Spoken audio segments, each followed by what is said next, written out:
वंदे जगद्गुरु सर्वांच्या अंतकरणाचा अधिष्ठान असणारे वैराग्य शिरोमणी संत श्रेष्ठ तुकाराम महाराज यांच्या हरिपाठ ग्रंथातील हा 8व्या क्रमांकाचा अभंग आज सेवेसाठी आपण घेतलेला आहे. असा खूप सुंदर असा उपक्रम आपण राबवतात की पंचरत्न हरिपाठ 5 संतांचे हरिपाठ प्रसिद्ध आहेत. संत निवृत्तीनाथ महाराज, संत नामदेव महाराज, संत तुकाराम महाराज, संत एकनाथ महाराज आणि संत ज्ञानेश्वर महाराज असे पंचरत्न हरिपाठ आपल्या संप्रदायामध्ये मोठ्या प्रमाणावर प्रसिद्ध आहेत. आणि त्या हरिपाठातील संत तुकोबारायांचे हरिपाठ आपण या ठिकाणी चिंतनासाठी घेतलेले आहेत. आणि त्या चिंतनामध्ये रोज एका अभंगावरती एक वक्ता चिंतन मांडत आहे. बरोबर खूप स्तुत्य उपक्रम आहे. कारण संत महात्म्यांनी सर्वसामान्य जीवासाठी जी केलेली रचना असेल ती म्हणजे हरिपाठ. याचा अर्थ असा नाही की हरिपाठ हा खूप साधारण आहे. हरिपाठातील तत्व ही वेदवेत्यांना देखील कळत नाही. कारण ब्रह्मसूत्राचे परिणाम हरिपाठामध्ये अनुभवाला भेटतात. परंतु ते आपण कसं जर चिंतन केलं तर त्यामधनं ते सापडलं जातं. म्हणून जेवढं सूक्ष्म चिंतन केलं जाईल तेवढं हरिपाठामध्ये मनुष्य गोवला जाईल. कारण हरीचा पाठच हरिपाठ आहे. हरीच्या चिंतनाने हरिरूप होणं. तुका म्हणे सुख देह निरसने चिंतने चिंतने तद्रूपता. त्या चिंतनाच्या माध्यमातून तद्रूप अवस्थेला प्राप्त होणं, हरिरूपाला प्राप्त होणं हे हरिपाठाचे गमक आहे. आणि म्हणून सर्वसामान्य जीवाच्या उद्धारासाठी संत महात्म्यांनी हरिपाठ या ग्रंथाची रचना केलेली आहे. आणि म्हणून प्रत्येकाने आपल्या जीवनामध्ये हरिपाठ करणं गरजेचं आहे. वारकऱ्याची त्रिकाळ संध्या सांगितलेली आहे. सकाळी काकडा आणि संध्याकाळी हरिपाठ. आणि दिवसभर कामामध्ये काम काही म्हणा राम राम. होईल सुख होईल दुःखाचे. अशा पद्धतीने जीवन जर सुखरूप करायचं असेल तर मनुष्याने या हरीचा पाठ केला पाहिजे, म्हणजे हरिपाठ केला पाहिजे. मग तो कसा केला पाहिजे? हरिपाठामध्ये माऊली ज्ञानोबा म्हणतात की हरिमुखे माना, हरिमुखे माना पुण्याची गणना कोण. तर या ठिकाणी दुरुक्ती आलेली आहे. हरिमुखे माना आणि हरिमुखे माना. तर प्रथम हरिमुखे माना म्हणजे आपल्या मुखाने हरीचं नामस्मरण करणे. आणि द्वितीय हरिमुखे माना म्हणजे हरीच्या मुखाने हरीचं नामचिंतन करणे. मग हरीचं मुख कुठं आहे? तर परावाणीच्या ठिकाणी हरीचं मुख आहे. परीच्या पलीकडे असणारा परमात्मा, पण त्याला नामविधान प्राप्त केलेले परात्पर असणारा परब्रह्म. परब्रह्म का म्हणतात? कारण तो परीच्या पलीकडे जाऊन अनुभव लागतो म्हणून त्याला परब्रह्म म्हटलेले. आणि त्याचा जर अनुभव घ्यायचा असेल तर स्वमुखी आळविला, ऊर्ध्वमुखी आळविला स्वम बोलाचा नाद, अरूप तो जाता जागविला छंद. ऊर्ध्वमुखाने त्या हरीचं चिंतन जर केलं, जे 4 प्रकारच्या वाणी असतात, परा, पश्यंती, मध्यमा आणि वैखरी. आपण बोलतो ही वैखरी, ओटातल्या ओटात फुटफुटतो ही मध्यमा, हृदयाच्या ठिकाणी जी असते ती पश्यंती आणि नाभीच्या ठिकाणी असते ती परा. या परेच्याही पलीकडे जेव्हा जाऊन साधक हरीचं चिंतन करतो, हरिपाठ करतो, आणि मग त्या चिंतनाने त्याच्या ठिकाणी जी दिव्य दृष्टी निर्माण होत असते किंवा दिव्यत्वाची जी प्रचिती त्या ठिकाणी येत असते, कोणती दशा असते? 5वी जी दशा अनिर्वाच्य विरेषा, सिद्धांतियाचा अनुभव ऐसा जे त्या ते उन्मनी म्हणते. 5वी जी दशा कुठली? उन्मनी दशा त्या ठिकाणी प्राप्त होत असते. आणि मग त्या दशेमध्ये जाऊन जेव्हा साधक चिंतन करत असतो त्यावेळेस त्याला त्या आत्मस्वरूपाचा साक्षात्कार होत असतो. आणि म्हणून या हरिपाठाच्या चिंतनाला विशेष महत्त्व आहे. म्हणून प्रत्येक साधकाने आपल्या रोजच्या जीवनामध्ये या पंचरत्न हरिपाठापैकी कोणत्याही एका महात्म्याचा, कोणत्याही एका साधुसंत हरिपाठ नित्य निर्माण केला पाहिजे. खरोखर जर तरुण जायचं असेल तर हा एकच मार्ग या कलियुगामध्ये आहे. कलियुगा माझी करावे कीर्तन, तेने नारायण देईल भेटी. किंवा नामाचे चिंतन प्रगट पसारा, असाल ते करा जेथे तेथे. तुम्ही जेथे असाल ते या नामचिंतनाने करून जाऊ शकता. कारण कलियुगामध्ये आयुष्य तेवढं शिल्लक नाही. मनुष्याला किती आयुष्य? 100 वर्षे. चंद गणिले ते अर्धरात्र काय, मध्ये बालक पिढा रोग क्षय, काय बदनाशी उरले ते पाहिजे. मुळात आयुष्याची साधना किती? 100 वर्ष आयुष्य पकडलं कलियुगामध्ये. सतयुगामध्ये 10,000 वर्ष आयुष्य होतं. त्रेतामध्ये 1 शून्य कमी झाला, 1000 वर्ष आयुष्य प्राप्त झालं. द्वापारामध्ये 1000, त्रेतामध्ये 10,000 आणि सतयुगामध्ये 1,00,000 वर्ष. असं आयुष्याची मर्यादा हळूहळू कमी कमी होत आली कलियुगामध्ये. आणि कलियुगामध्ये जेमतेम 100 वर्षाचं आयुष्य राहिलं. तर 100मध्ये पण 80च्या वर कुणीतरी जातं, नाही तर सर्व 80च्या आतमध्ये जातात. त्यातल्या त्यात आता 60 हे ॲव्हरेज वय झालेलं आहे मरणाचं, 60-70. मग आपण परमार्थ कधी करणार? एवढा वेळ आहे का आपल्याकडे? आपल्याकडे तेवढी बुद्धी आहे का? कलियुगामध्ये मनुष्याची बुद्धी ही विषारी अन्न खाऊन खाऊन भ्रष्ट होत गेलेली आहे. त्याला ज्ञान पचत नाही, त्याला अध्यात्म पचत नाही, त्याला कुठल्याच गोष्टी पटत नाही. का? ती पटण्याची शुद्ध बुद्धी तर त्या ठिकाणी राहिलेली नाही. बुद्धीचे वैभव अन्य नाही तुझे, एका केशवराजे सगळंच येते. जी बुद्धी आहे ती बुद्धी शिल्लक राहिलेली नाही. मग जी बुद्धी आहे ती पशुवत बुद्धी आहे. आणि पशुवत बुद्धीने फक्त पशुधर्म त्याच्याकडनं काढतात. आध्यात्मिक सोय काय असावी ती काही घडत नाही. आणि म्हणून संत महात्म्यांनी सांगितलं, बाबांनो तुम्हाला ते जर जमत नसेल तर पुढे गेले त्यांचा शोधित मार्ग, जे पुढे आपले साधू संत ऋषी मुनी गेले आहेत त्या संतांच्या मार्गाने चाला. वा मार्ग दावून गेले आहेत दयानिधी संत ते, त्या संतांचं चिंतन आपण करा, त्या संतांच्या मार्गाने आपण चाला, आणि मग कुठलाच गुंता त्या ठिकाणी सापडणार नाही. आणि म्हणून या 12 महाभागवतांचं वर्णन तुकाराम या अभंगामध्ये करतात. पहा, व्यास अंबरीश वशिष्ठ नारद शौनक प्रल्हाद भागवत नित्य स्मरण करी यांचे जरी प्राणी नाही खाणे 84. म्हणजे व्यास अंबरीश वशिष्ठ नारद शौनक प्रल्हाद भागवत हे जे भागवत आहेत, भागवत म्हणजे भगवंताची भक्ती करणारे जे वैष्णव, तो जया अवघी देवावरी माया. पुन्हा म्हणतात वैष्णव ज्यांची संपूर्ण माया ही देवावरती आहे. आपली माया देवावरती आहे का? आपली माया अर्धी बायकोवरती आहे, अर्धी मुलांवरती आहे, अर्धी आपल्या धनावरती आहे. आता जर विवाह केला तर काही टक्केवारीच पडणार नाही त्याची, सगळे टक्के यूज होऊन जातील त्या ठिकाणी. म्हणून माया करायची कुणावरती करायची? माया होते का परमात्म्यावर करायची? का बरं करायची? तुकाराम म्हणे तुझं सोडविना कोणी, एका चक्र पाणी वाचून या. एका परमात्मेशिवाय तुला कोणी या संसार बंधनानं सोडवणार नाही. आणि म्हणून जी काही माया आहे त्या परमात्म्याशीच करायची. जगत व्यवहारावर माया करायची की नाही? जगावरती माया करायची, पण कशी करायची? तात्कालिक करायची, त्या ठिकाणी आसक्ती न ठेवता करायची. तुकाराम काय म्हणतात, लाथाडीला संसार केला शेडवर मिळता मार. म्हणजे संसाराला काय लाथा घातल्या तुकारांनी? जे अंतकरण ठिकाणी ममत्व आहे ते ममत्व त्या ठिकाणी धारण करायचं नाही. आपला कर्तव्याच्या अनुषंगाने जो संसार आपल्या वाटेला आहे आलेला आहे, आले भागात ते करीतो तुझे नाम उच्चारितो, या न्यायाने आपण संसारामध्ये रत व्हायचे. आणि अशा पद्धतीने संसार जर केला तर संस्कार बंधनाला कारण ठरत नाही. मग माऊली म्हणतात की सायास करसी प्रपंच दिननिशी हरीची न बसी पण. अरे बाबा तू प्रयत्नाने संसार करतो, मग हरिपाठ करायला काय तुझे काय तुझा जीव जातो? एका दिवशी फराळाच्या मिशी धन्य घेशी, एक दिवस उपवास करायचा म्हटलं तरी म्हणतो आता मला भूक लागलेली आहे. असं का करतो? म्हणून भगवंताचं नामचिंतन करावं किंवा त्याच्या भक्ताचं नामचिंतन करावं. भक्ताचं नामचिंतन का करावं? कारण हरी तैसे हरीचे दास, नाही तया भय मोह चिंता आस, राहती उदास निर्लज्ज होऊ नये. जसं हरी असतो का नाही तसे हरीचे दास असतात. हरी हरा नाही भेद. जसं हरी आणि हरामध्ये भेद नाही तसं हरी आणि हरीच्या दासामध्ये देखील भेद नाही. जसं हरी तसेच हरीचे दास असतात. आणि म्हणून हरीच्या दासांचं सामर्थ्य आणि हरीचं सामर्थ्य हे एकच असतं. आणि म्हणून या भक्तांची जरी सेवा केली, का बरं? कारण ज्ञानेश्वरीमध्ये सांगतात, काय सांगतात? तेही प्राणा परवते आवडती मज निरुते, जे भक्त चरित्र आते प्रशंसती. ते मला प्राणापेक्षा जास्त प्रिय आहे. कोण?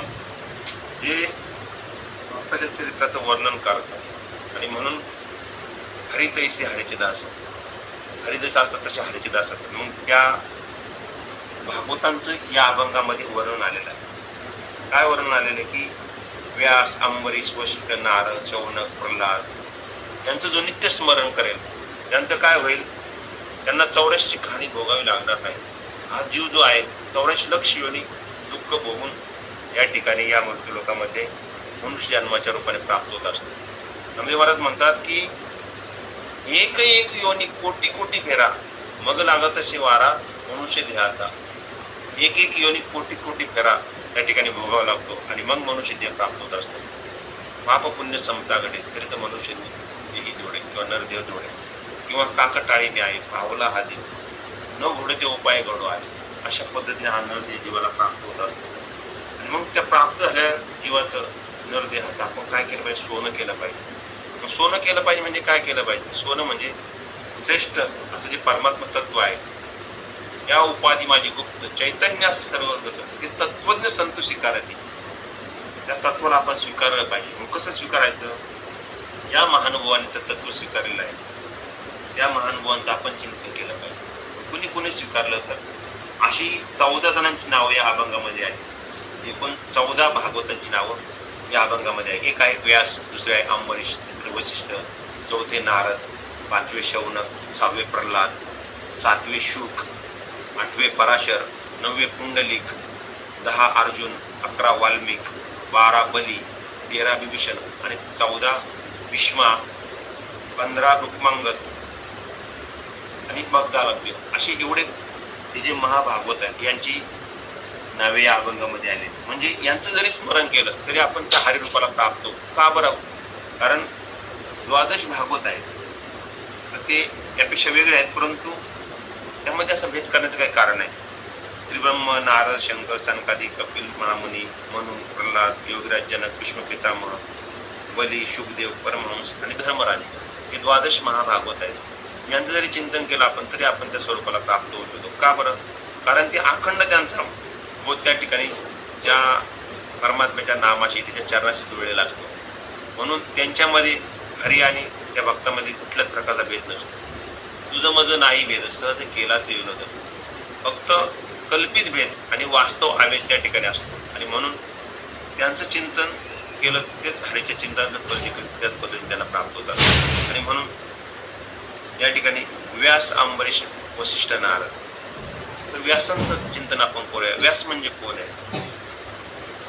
तर व्यासांचं चिंतन करत असताना एक श्लोक प्रसिद्ध आहे. काय? नमो व्यास विशाल बुद्धी फुल्लारविंदे तपत्र नेत्र येन त्वया भारत पैल पूर्ण प्रजालितो ज्ञानमय प्रतिभा. व्यासांना काय म्हटलेलं आहे की नमो व्यास विशाल बुद्धी. वेदव्यास हे भगवंताचे काल अवतार मानले जातात. भगवंताच्या अवताराची परंपरा आहे. एक पूर्ण अवतार, एक पूर्ण अवतार, काल अवतार, अंश अवतार, अशा अवताराचे प्रकार आहेत. त्यामध्ये भगवान वेदव्यास हे भगवंताचे काल अवतार आहेत. कारण कलियुगामध्ये जेव्हा पाप वाढलं गेलं आणि पुण्य क्षीण होत चाललं आणि मग अशा वेळेस मनुष्याची जी आयुष्य, बुद्धिमत्ता, आध्यात्मिक शक्ती ही कमी कमी होत चालली.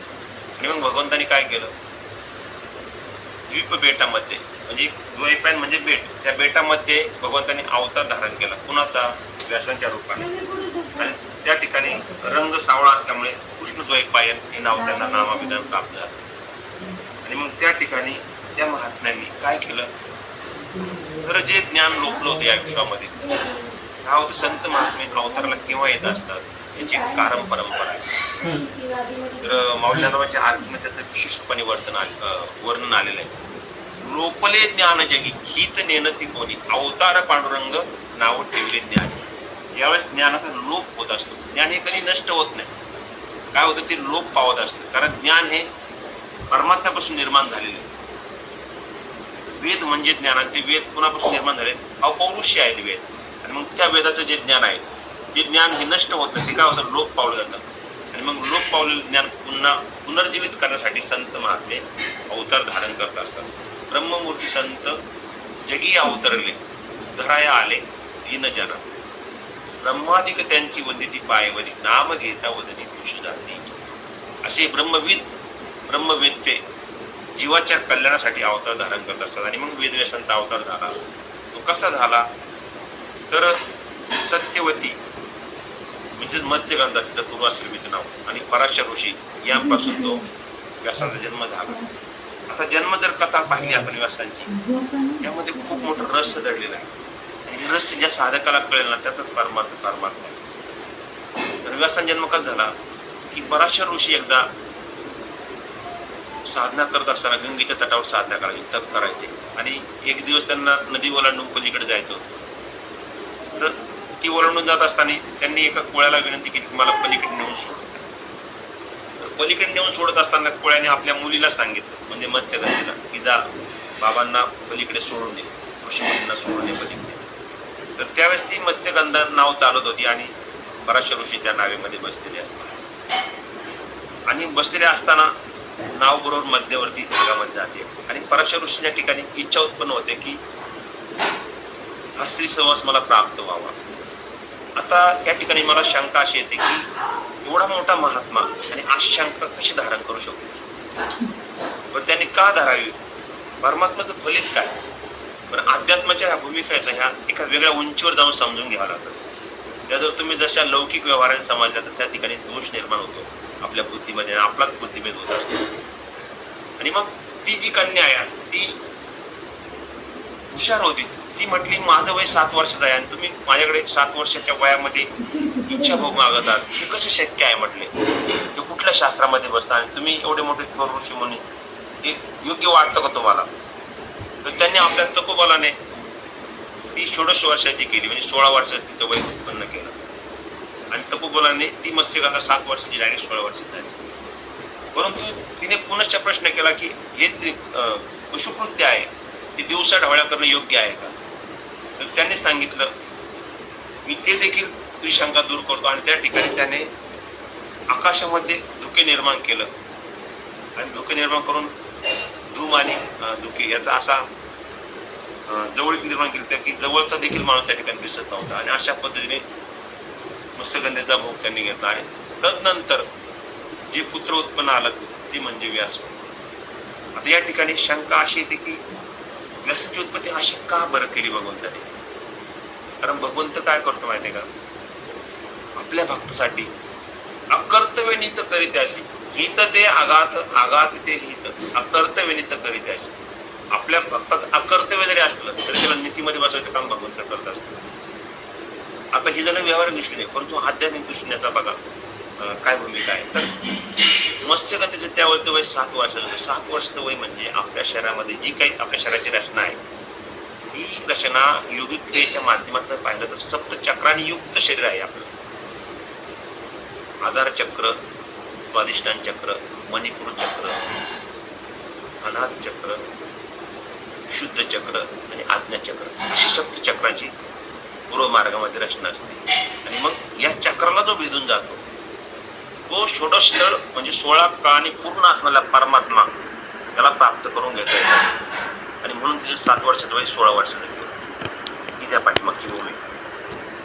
आणि 16 काळाने युक्त जो साधक असतो तोच त्या परमतत्वाला प्राप्त करून घेत असतो. आणि म्हणून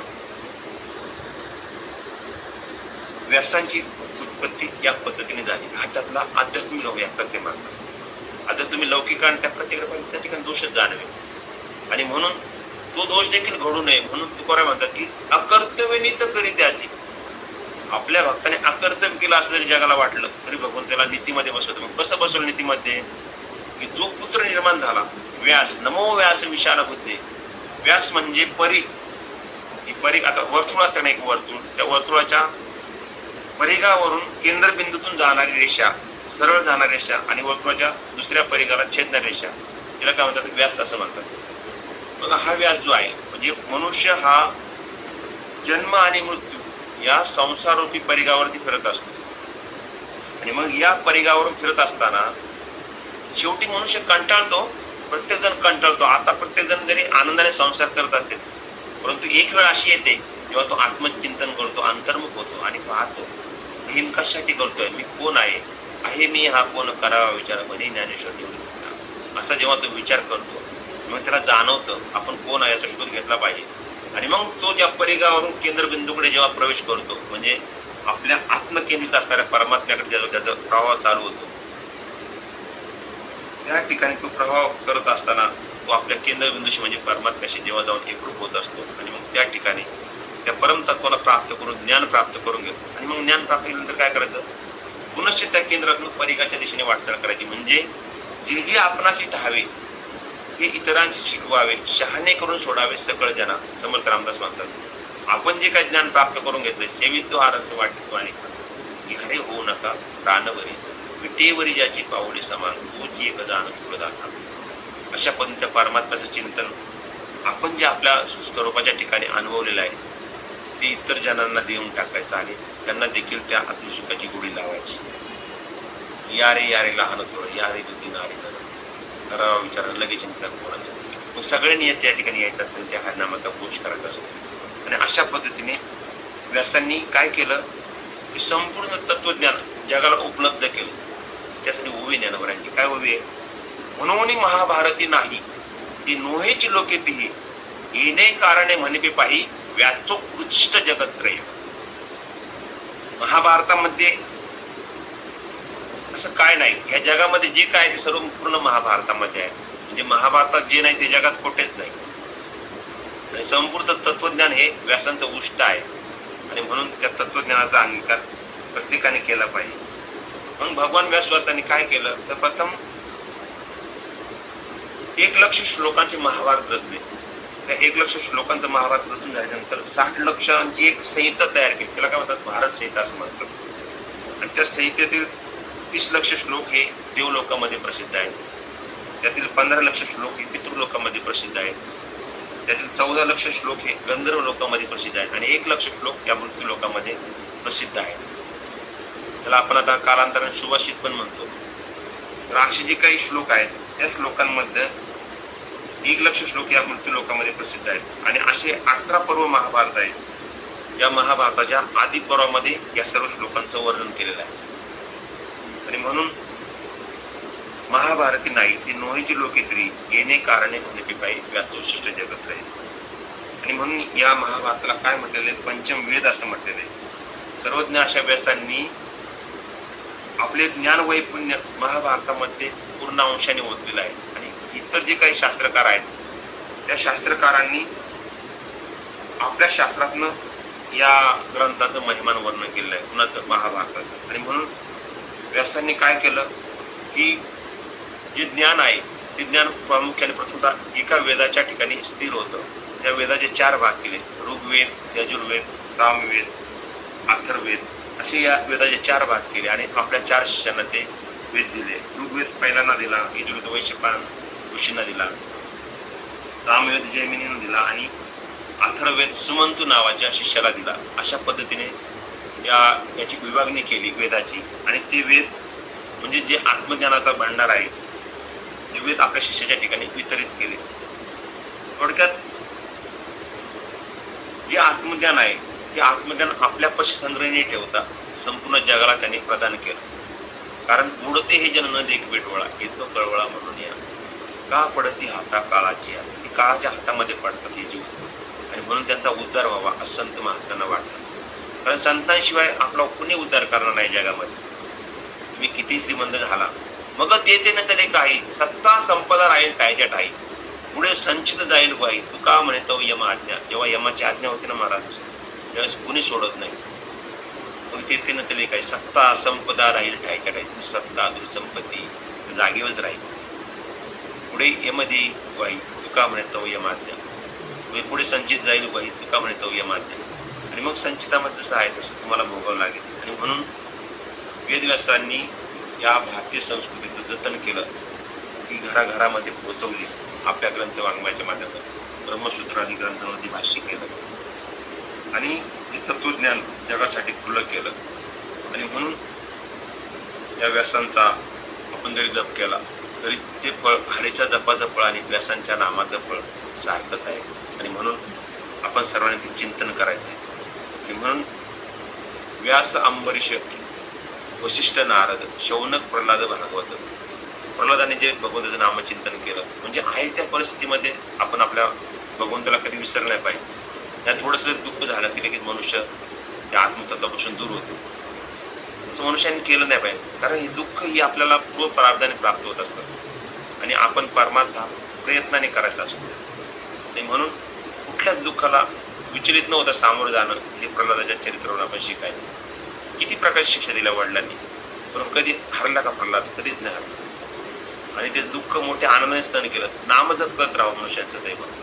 अखंड खंडेना जीवन रामकृष्ण नारायण अशा पद्धतीने जर नामचिंतन केलं तर त्या नामचिंतनातून साधक त्या परमतत्वाला प्राप्त होऊ शकतो. आणि म्हणून संत महात्म्याचं चिंतन आपण करायचं. आणि मग नित्य स्मरण करी यांचे जरी प्राणी नाही खाणी 84 त्याला कुठल्याच प्रकारची हानी प्राप्त होणार नाही. मग कुठली हानी प्राप्त होणार तर तो तत्स्वरूपाला प्राप्त होणार. जसं हरी आहे, हरी तैशी हरीचे दास. किंवा भगवंताचे स्वरूप आहे नैनम चिंतन शास्त्र आणि नैनम धन चैन क्लेन शोषित असं जे आत्मस्वरूप आहे त्या आत्मस्वरूपाच्या ठिकाणी आत्मबोधाने तुरत होईल आणि चिंतने तद्रूपता या न्यायाने देवाची द्वारी उपाक्षण बोली तेने मुक्तीचारी साधी गेल्या म्हणजे साहित्य मुक्तीचा तो अधिकारी होईल सलोकता समीपता स्वरूपता आणि सायुज्यता आणि श्रेष्ठ असणारी साहित्य मुक्तीच्या ठिकाणी त्याला प्राप्त होईल आणि म्हणून या भागवतांचं चिंतन करायचं आहे म्हणून पुढे अजून दिलेलं की शुक पराशर मुनी पुंडलिक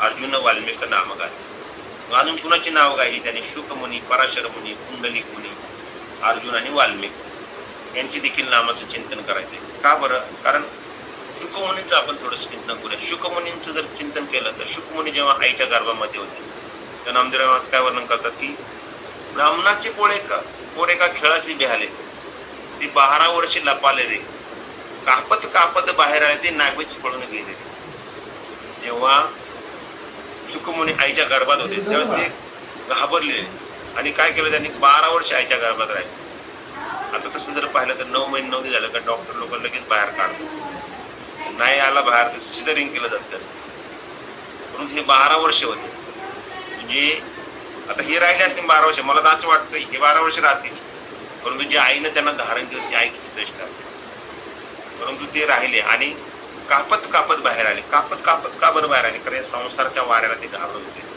पण भगवंतांनी जेव्हा त्यांना वचन दिलं की तू बाहेर येऊ नकोस मी तुला निश्चित सोडवेल आणि मग प्रतिज्ञा ही दासी केली आम्ही सोडवेल माझा स्वामी निश्चयसी प्रतिज्ञा ही दासी केली आम्ही मग आम्ही दासाने प्रतिज्ञा केली की स्वामी सोडवणार आहे मग आम्ही गर्भवास घेऊ तुका म्हणे गर्भवासी सुखी घालावे अम्मासी याने आणि आम्ही त्या गर्भाला येत जाऊ आणि मग शुकमुनी बाहेर आले आणि बाहेर येऊन त्यांनी काय केलं तर भागवत या ग्रंथाचं सेवन त्यांनी केलं आणि जगाला देखील ते भागवत त्यांनी ऐकवलं श्री शुकमुनीने परम भक्तीने नाना परीने गायले ज्या हरिचरिता आरती करू तुझं भगवंता त्या परम भागवताचं त्यांनी गायन केलं आणि मग ते गायन करून त्यांनी संपूर्ण जगाला त्या ज्ञानाचा उपदेश केला उपदेशाच्या माध्यमातून संपूर्ण जगाला स्तुती केलं पराशर म्हणजे परतत्व जे आहे त्या परतत्वाच्या ठिकाणी ज्याने आपला धनुष्य लावलेला आहे शर म्हणजे धनुष्य आणि परतत्वाला प्राप्त करून घेण्यासाठी त्याने धनुष्य लावला म्हणजे साधना रूढ झाला साधनेवरती आरूढ होऊन त्याने त्या परतत्वाचा स्पर्श केला वाचे बरी तो कवित्व कवित्वे बरी रसिकत्वे परतत्व स्पर्श जायचा म्हणजे काय म्हणतात वाचे बरे कवित्व एखादा मनुष्य वाचन खूप गोड बोलतोय ते ठीक आहे परंतु त्या ठिकाणी जर त्यांनी कधी यमक जुळवला तर अजून गोड वाटत त्या कवित्वापेक्षा पण रसिकत्व त्या ठिकाणी रस निर्माण झाला पाहिजे नाही तर ब्रह्मज्ञानाच्या गोष्टी होतात पण त्या शुष्क होतात पण त्या ब्रह्मज्ञानाला जर कधी भक्ती जोड लावली तर ते चिंतन अजून रसाळ होत असतं आणि म्हणून वाचे बरोबर कवित्वे बरोबर रसिकत्वे परतत्व स्पर्श जायचा मग त्या परतत्वाला जर स्पर्श केला तर ते अत्यंत श्रेष्ठ चिंतन असतं आणि म्हणून त्या परतत्वाचा अनुभव ज्या साधू महात्म्याने घेतला आहे ते म्हणजे पराशर त्या पराशरांनी धनुष्याच्या माध्यमातून त्या परतत्वाला स्पर्श केलेला असतो आणि म्हणून त्या ठिकाणी पराशरांचं देखील नामचिंतन केलं तरी आपणास तोच लाभ आहे कारण पराशरांच्याच पोटी व्यास महामुनी जन्माला आले म्हणून ते दोघेही श्रेष्ठ आहेत आणि त्या श्रेष्ठ महान भागवतांचं आपण चिंतन केलं पाहिजे असं तो खूप आग्रहाने मागतो शुक पराशर मुनी पुंडलिक आता पुंडलिक मुनींचं चिंतन करायला सांगितलंय काय बरं पुंडलिकाचं महात्म्य आता हे मला वेगळं सांगायची गरज नाही कारण हे आपण सर्व श्रुत आहोत कारण आपल्या वारकरी संप्रदायाची निर्मिती ही पुंडलिकापासून झालेली आहे माता पितेच्या सेवेतनं वारकरी संप्रदायाची निर्मिती झाली पुंडलिकाच्या भावार्था गोकुळाहून झाला येता निज प्रेम भक्ती भक्ता घ्या आता म्हणत असे निज प्रेम आपल्या भक्तांना अर्पण केलं भगवंताने कुणाच्या माध्यमातून पुंडलिकाच्या माध्यमातून का बरं कारण पुंडलिकाने आईवडिलांची सेवा अशा पद्धत केली महाराज सकळ तीर्थाची धुरे जे का माता पितरे ती सेवे सिकिर शरीरे लोन कीजे आईवडिलांच्या सेवेसाठी पुंडलिकाने आपलं संपूर्ण आयुष्य सेवेसाठी वाहिलं उत्तरार्धातलं रोजामध्ये आयुष्य जरी वेगळं असेल परंतु जेव्हा बोध झाला मग त्या बोधातनं येणे बोधे आम्ही असू सर्व काळ हा जेव्हा बोध पुंडलिकाच्या काही निर्माण झाला आणि मग त्या बोधातनं तेव्हा ज्यांनी माता पित्याची सेवा केली ती सेवा ही अतिशय श्रेष्ठ आहे. आणि म्हणून प्रत्येक साधकाने आपल्या आईवडिलांची सेवा केली पाहिजे. जर आईवडिलांची सेवा जर नाही केली सज्जनांनो तर परमार्थ हा फलद्रूप होत नाही. तुम्ही अनेक काळ परमार्थ करा, त्या परमार्थातनं गायन चिंतन मनन नित्यासन करा, म्हणून सेवेचं जर वर्म चुकला तर ती सेवा फलद्रूप होत नाही. कारण संतांनी सेवेचं असं एक विशिष्ट व्याख्या केलेली आहे. त्या व्याख्येला जर आपण पात्र झाला नाही तर सेवा ही फलद्रूप होत नाही. काय व्याख्या आहे ती? सेवा ते आवडी उच्चारावे नाम वेदावेद काम निवारोडी. त्या भगवंताचं नामचिंतन करायचं आणि ते जर नसेल तर आईवडिलांची सेवा करायची. का? कारण हा अध्यात्मासाठी जो नरदेह प्राप्त झालेला आहे तो माता पित्यांच्या संयोगातून प्राप्त झालेला आहे आणि म्हणून त्याचं दान ज्याने दिलेलं आहे त्याला विसरता कामा नये. आणि म्हणून सकळ तीर्थाची धुरे जे का माता पितरे, सर्व तीर्थ आहे जगामध्ये. या तीर्थांचा अग्रभाग, धुरे म्हणजे अग्रभाग कोण आहे तर आईवडील आहे. आणि म्हणून माता पित्याचा अंतकाळ जन्मात जोडे एक वेळ. माता पित्याचा अंतकाळ एक नाही, हा जन्मात एक वेळ प्राप्त होत असतो. म्हणजे आईवडील एकदाच मरत असतात. मग त्या मरण काळामध्ये जो त्यांची सेवा करत असतो ती सेवा भगवंताला अतिशय प्रिय असते. म्हणून पुंडलिकांचं जे चरित्र आहे त्या चरित्रातनं माता पित्याची सेवा, आता या प्रत्येक चरित्रातनं एक एक गुण आपण घ्यायचा आहे. व्यासांच्या ठिकाणी आपण काय गुण घ्यायचा आहे? ज्ञान. त्या ज्ञानाचं ग्रहण कसं करायचं? व्यासांच्या माध्यमातून शिकायचं. अंबरीषाने जे व्रत वैकल्य केलेली, आपण जी साधक किंवा सज्जन असं व्रत वैकल्य करत असतो ती व्रत वैकल्य करत असताना द्वादशी कारणे रुक्मांदा कारणे एकादशीचा छंद तेने परमानंद प्रगटला. द्वादशी कारणे अंबऋषी कारणे द्वादशीचा छंद तेने परमानंद प्रगटला. प्रल्हादा कारणे हरिनामाचा छंद तेने परमानंद प्रगटला. एका जना धनी एकविध छंद तेने परमानंद प्रगटला. म्हणजे व्रत वैकल्य कशी करावी? द्वादशीला श्रेष्ठ समजून जे व्रत केलं जातं ते द्वादशी व्रत कोणी केलं? अंबऋषीने केलं. आता कथा भाग खूप मोठा आहे, आपल्या सर्वांना माहित आहे की दुर्वास ऋषी आले, अन्न मागितलं आणि मग कालांतराने ते म्हटले तुम्ही स्नान करून आम्ही तुम्हाला अन्न देतो. आणि ते स्नानाला गेले, ते आलेच नाही. का? परीक्षा घ्यायची होती ना. आणि मग यांनी इकडे संत महात्म्याची चर्चा केली, आता काय करायचं? एक वर्षभर व्रताची विधी पाळलेली आहे, आता ते व्रत जर वेळ सोडलं तर ते बुडेल, व्रत मोडेल. आणि मग त्या ठिकाणी काय केलं तर हातावरती तुळशीदळ घेऊन भगवंताच्या चरण अमृत घेतलं आणि ते प्राशन केलं. आणि तेवढेच दुर्वास ऋषी आले आणि पाहिलं ते चेहरा टवटवीत आहे, नक्कीच भोजन केलेलं असणार. आणि मग शाप दिला, एक केसाची कुस्त्या उपटली आणि त्या पाठीमागे राक्षस बनून त्या अमृषीच्या पाठीमागे पाठवलं. परंतु भगवंता हा आपल्या भक्ताचा पाठी राखा असतो सज्जनांना. आणि भगवंता त्याच ठिकाणी सुदर्शन चक्र आडवं घातलं त्या ठिकाणी आणि ते पुनश्च त्या कृत्याच्या मागे लागलं आणि त्या कृत्याचा त्या चक्राने नाश केला आणि ते चक्र पुनश्च्या दुरसांच्या पाठीमागे लागलं. आणि मग दुर्वास ऋषी पुढे, चक्र मागे. संपूर्ण त्रैलोक्यामध्ये दुर्वास ऋषी फिरले पण कुणी त्यांना त्या चक्राचं संरक्षण केलं नाही. आणि मग त्या ठिकाणी काय झालं तर भगवंताने सांगितलं अहम भक्त पराधीन, मी भक्ताच्या पराधीन आहे, तेव्हा तू काय कर, माझ्या भक्ताला शरण जा. आणि मग दुर्वास ऋषी अंबऋषींना शरण गेले आणि त्या ठिकाणी त्यांचं संरक्षण झालं. म्हणजे काय सांगायचं की या ठिकाणी हरी तैसे हरीचे दास. जसं हरीचं सामर्थ्य तसं हरिताच्या दासांचं सामर्थ्य असतं. आणि म्हणून हरीच्या सेवेने जे फळ प्राप्त होतं तेच फळ हरीच्या दासांच्या सेवेने देखील प्राप्त होत असतं. म्हणून शुक पराशर मुनी पुंडलिक अर्जुन वाल्मिक नाम गाती. आता या ठिकाणी वशिष्ठांच्या माध्यमातून जे रामायण आहे किंवा जे रामायणातील भाव आहे किंवा वशिष्ठ जे ग्रंथ आहे योग वशिष्ठ, यामध्ये जे अध्यात्म ज्ञान आहे या योग वशिष्ठामध्ये आणि याज्ञवल्क्य सुटणी येते ज्ञानवरांसाठी पुरावा सापडलेला. कशासाठी? देहांत प्रायचित्त दिलं माऊलींना, त्याची पुरावे या दोन ग्रंथामध्ये होते, याज्ञवल्क्य स्मृती आणि योग वशिष्ठ. म्हणजे अशा अमूल्य ग्रंथ ज्ञान संतांनी आपल्यासाठी उपलब्ध करून घेतला आहे. शौनकादी ऋषींनी सुतांना भागवत कथेत संवाद झाला, तो संवाद त्या ठिकाणी आपण वर्णन करू शकतो. अर्जुन वाल्मिक नाम गाती. आता अर्जुन आणि वाल्मिक, अर्जुनासाठी काय? अर्जुनाचं चिंतन करायचं तर काय करायचं? जे ऐकणारे श्रोते आहेत ना, श्रोते त्यामध्ये तरी परिसनियाच्या राया ऐकी बापा धनंजया. अर्जुनासारखा श्रोता आजपर्यंत निर्माण झाला नाही असं कोण म्हणतं? ज्ञानोबा म्हणतात. का बरं? कारण त्याने सर्वांगाचे कान करून गीता ऐकले आणि म्हणून ऐकणाऱ्यांचा श्रोता या. आणि म्हणून अर्जुनाची व्याजे गीता प्रकाशने श्रीराजे संसार एवढे करू जगाचे.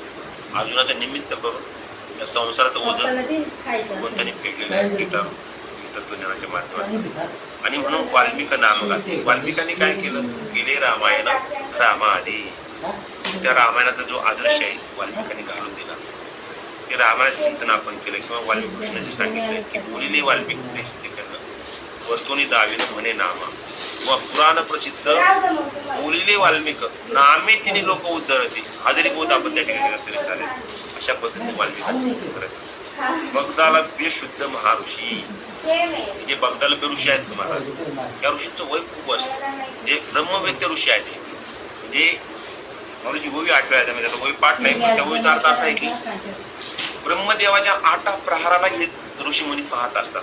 रोमेश्वरी झालं, बगदाला झालं, ते ब्रह्मदेवाच्या 8 प्रहाराला म्हणजे ब्रह्मदेवाचं संपूर्ण आयुष्य यांच्या समोरून निघून जात असतं, एवढं त्यांचं वय आहे. आणि असे ऋषी मुनी तुका म्हणे यांची नावे येता वाणी प्रत्यक्ष आणि देवायचा. या ऋषी मुनीचं जो नावे घेईल, त्यांचं जे मनन करेल, चिंतन करेल, तो देवासारखा होऊन जातो. असं चिंतन या ठिकाणी केलं आहे. म्हणून गुरुरायाच्या मस्तक ठेवला आपल्या स्थितीला द्यावी माती. आणि सर्व तत्व जर प्राप्त करून घ्यायचं असेल तर साधकाने काय केलं पाहिजे, सद्गुरूच्या चरणी मस्तक ठेवलं पाहिजे. आपला भाव सद्गुरूच्या चरणी अर्पण केला पाहिजे. गुरुराया चरणी मस्तक ठेवलं आपल्या स्तुतीला द्यावी माती. आणि मग त्याची जर स्तुती करायची असेल तर त्यांच्याच समोरून, जसं कारंज असतं ना, कारंज ते तिथलंच पाणी घेतात तिथंच उडवत असतं. तद्वत आपण जे काय ज्ञान आहे, आता मी जरी इथं बोलत असतो परंतु तुम्ही जेवढे काय आता जवळपास 22 आणि 8 30 लोक या ठिकाणी श्रवण करतात. त्या लोकांची म्हणजे तुम्हा लोकांची भाव काय श्रवण करण्याची तळमळ आहे, त्या तळमळीतनं मला या ठिकाणी बोलवलं जातं. वास्तविक माझा कुठला अधिकार नाही, परंतु तुमचं जे प्रेम आहे. आता कोण महाराजांनी मला सकाळी फोन केला आणि सांगितलं तुम्ही अभंगाव चिंतन करा. वास्तविक हा कुठला अधिकार नाही, तुमच्या कृपेचे पोषणे जन्मोजमी तुका म्हणे या ज्ञान सेवा मी या ठिकाणी करू शकतो. आणि म्हणून गुरुराया चरणी मस्तक ठेवला आपल्या स्तुतीला द्यावी मध्ये. जशी तुकोरांची जी मागणी आहे तशी मी आपल्या सर्वांच्या चरणी मागणी करतो की आपल्या परम कृपेने या ठिकाणी बोलू शकलो. वास्तविक करविली त्याची केली कटकट वाकडे कधी देव झाले. हे योग्य असेल ते माझ्या स्त्रीगुणचं असेल, अयोग्य असेल ते माझ्या गुरुचे दोष असतील. आणि म्हणून आपण त्याचं योग्य असेल तर ग्रहण करावं. असो, मला जसे जमेल तशी सेवा या ठिकाणी करण्याचा प्रयत्न केला. झालेली चिंतन सेवा विश्वमौल्यानुसार आहे. तुम्हा सरस्वतून माता पिता आणि श्रीविंध्याचल्या आत्मस्थिला पुराराम कुंडली कोल्हारी श्री ज्ञानदेव तुकाराम पंढरीनाथ भगवान की जय. माऊली ज्ञानेश्वर महाराज की जय. संत तुकाराम महाराज की जय. भगवती ज्ञानेश्वरी मैया की जय. सर्व संतन की जय. अपने अपने माता पिता की जय. रामकृष्ण हरी रामकृष्ण हरी रामकृष्ण.